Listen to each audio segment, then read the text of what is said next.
Hola, ¿qué tal? Soy el maestro Abraham Lara y el tema de hoy, muy interesante, las pruebas en materia civil y familiar.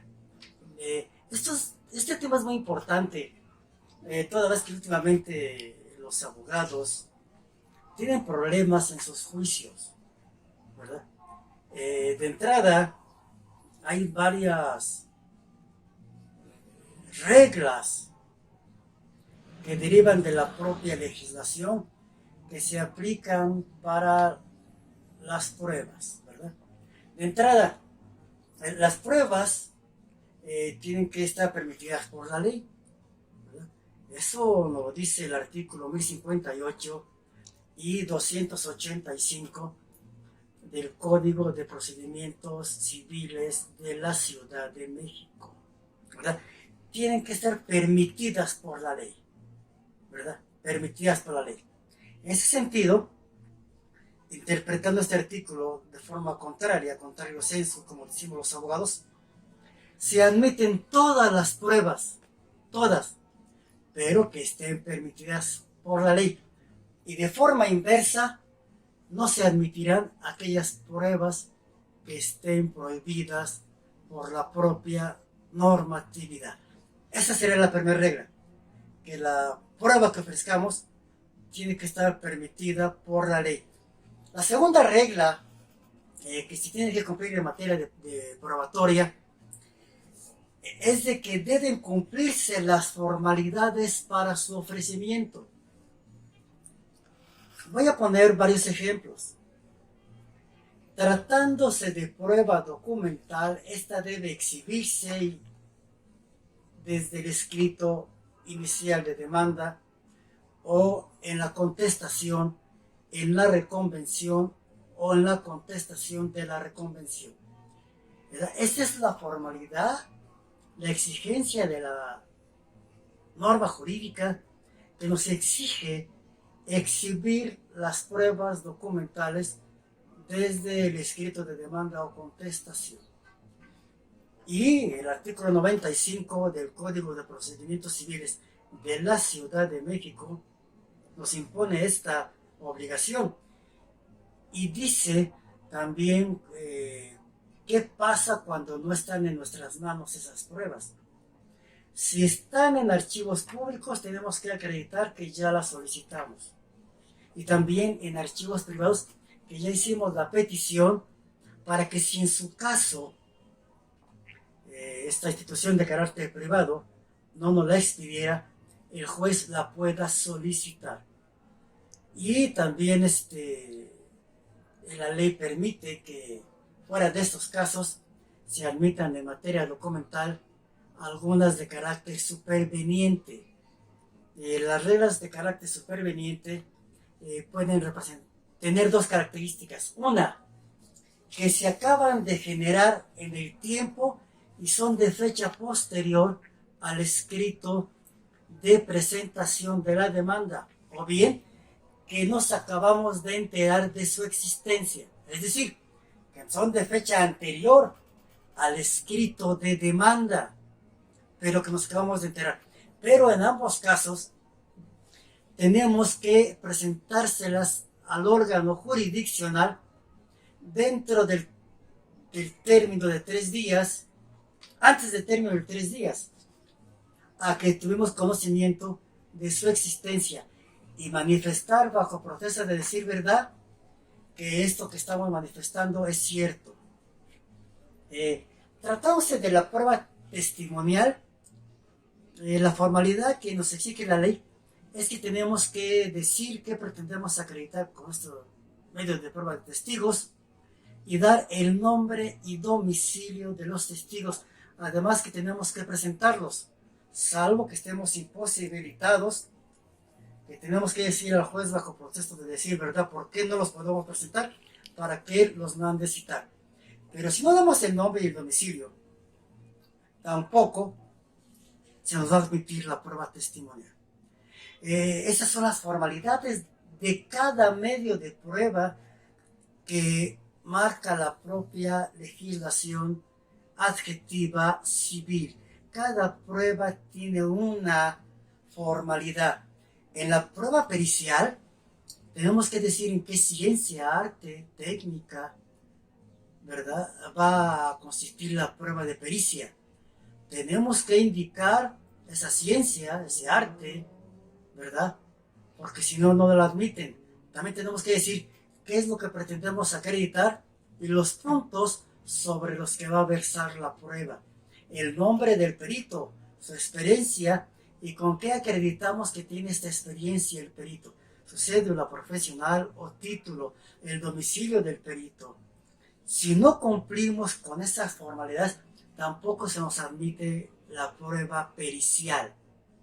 En ningún juicio, ni en el juicio ordinario civil, ni en el juicio ordinario familiar, en el juicio oral civil, ni en el juicio oral familiar, en ningún juicio.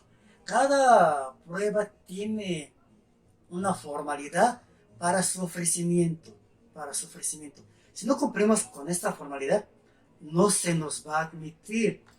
En el caso de proyecciones de videos, audios, aparte de cumplir con la formalidad que nos marca la ley, el día de la audiencia tenemos que llevar el medio que va a reproducir esta prueba. Si es un audio, una grabadora, una reproductora de sonidos. Si es un video, la pantalla o la computadora que va a reproducir este video.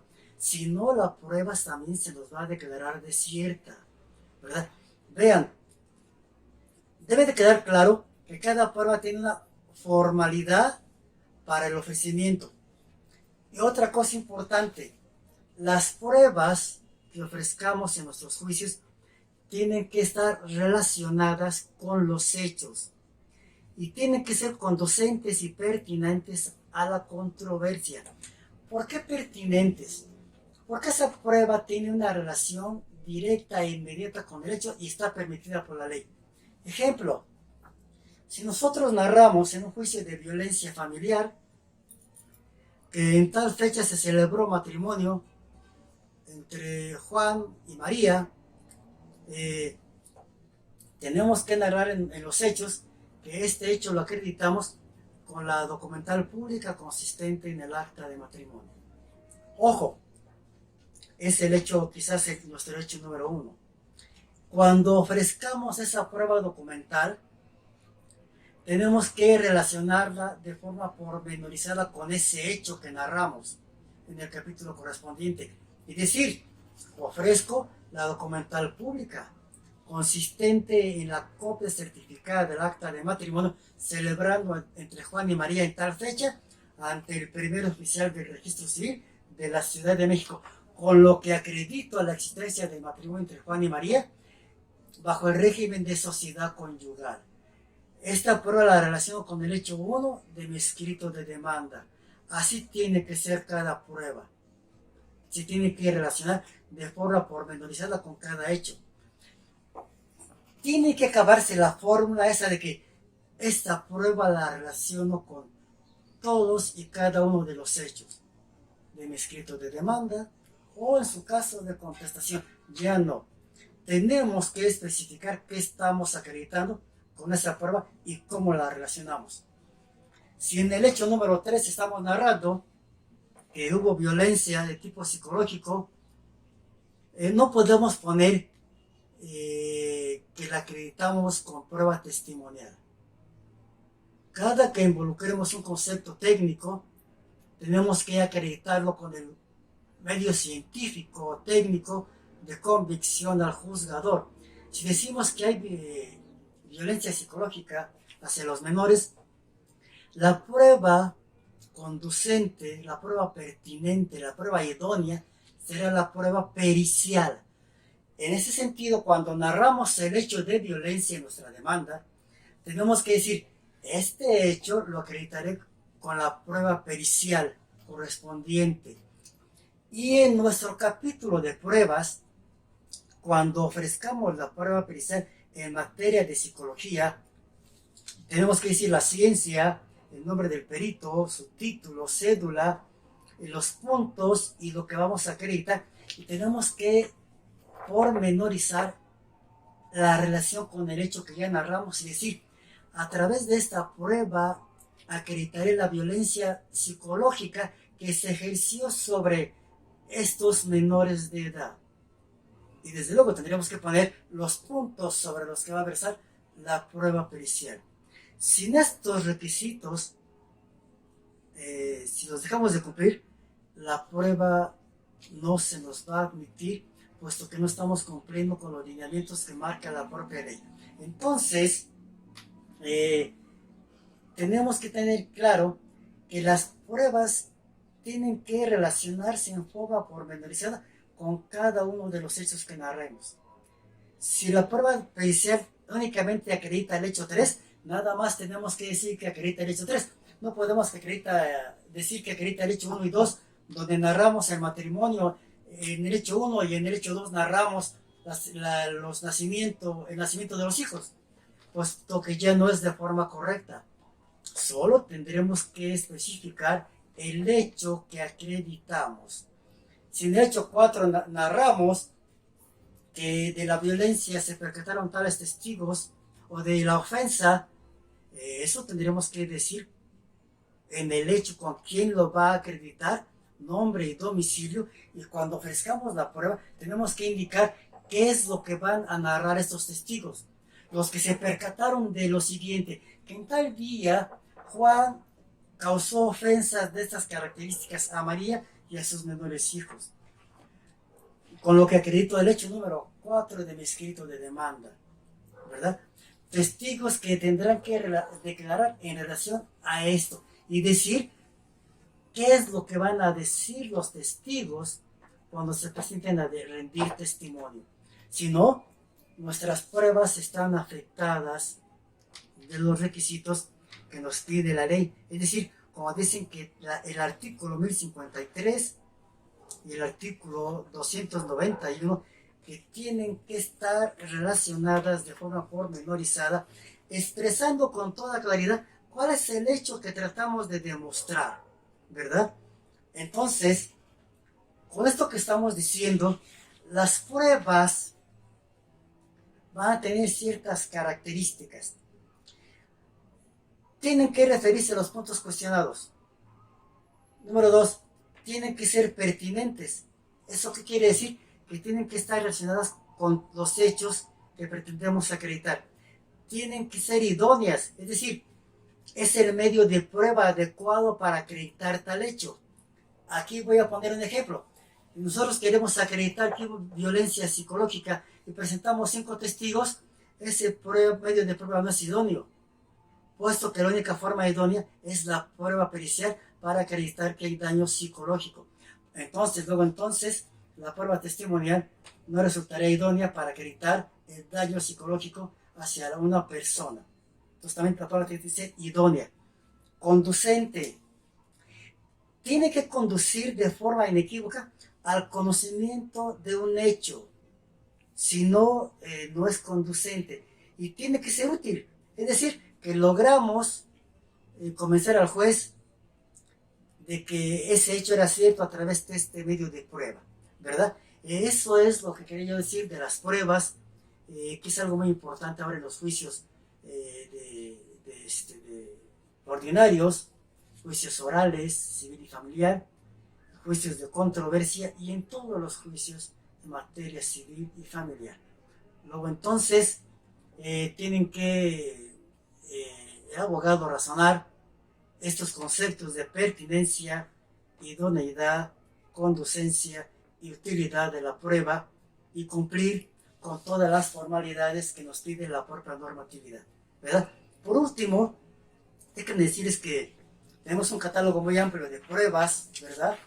Y ahora tenemos el catálogo de la prueba confesional, la instrumental o documental, la prueba pericial, reconocimiento o inspección judicial. El reconocimiento o inspección judicial, recordemos, es con cosas, acontecimientos, lugares, que basta que se la vista para tomar una relación de ella que tenga una causa o motivo de conocimiento porque se relaciona con los hechos, ¿verdad? Tenemos también la testimonial, las fotografías, copias fotostáticas, registros dactiloscópicos, fonográficos, taquigráficos, videos, etcétera. Las presunciones. Se ha incorporado recientemente en algunos juicios la declaración de parte. La declaración de parte puede ser de hechos no propios del que vamos a declarar y podemos formular preguntas también en sentido negativo, abiertas o cerradas. Y también los medios, las pruebas, los elementos de convicción que son producidos por las tecnologías de la información y la comunicación, como el Facebook, el Instagram, ¿verdad? Ese tipo de nuevas tecnologías que también podemos tomar de ahí elementos que sirvan de prueba, los que están permitidos por la ley, siempre y cuando no sean contrarios al derecho o a la moral. De mi parte, eso es todo, abogados.